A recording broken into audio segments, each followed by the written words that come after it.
বছর থেকে বড় পর্দায় কাজ করে চলেছেন ওপার বাংলার অভিনেত্রী ঋতুপর্ণা সেনগুপ্ত। বড় পর্দায় অভিনেত্রী হিসেবে সফর শুরু শ্বেত পাথরের থালা ছবিতে অভিনয় করে। এর মধ্যেই প্রযোজক হিসেবেও পথচলা শুরু হয়েছে তার। সম্প্রতি মুক্তি পেয়েছে তার ছবি পুরাতন।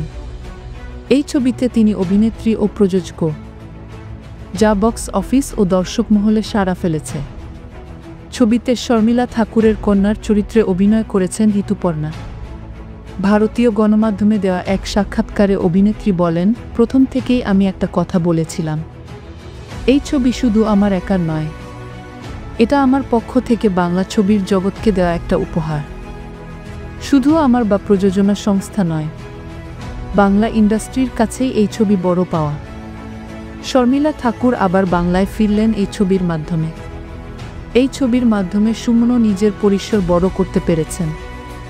সাধারণত প্রযোজনা সংস্থা নিজেদেরই প্রচারে রাখে, কিন্তু আমি পরিচালককে সেই জায়গা দিয়েছি।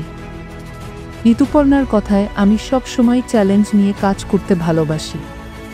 আমার 30 বছরের ক্যারিয়ারে অনেকে অনেক কিছু বলেছেন, কোনটা করা উচিত, কোনটা উচিত নয়।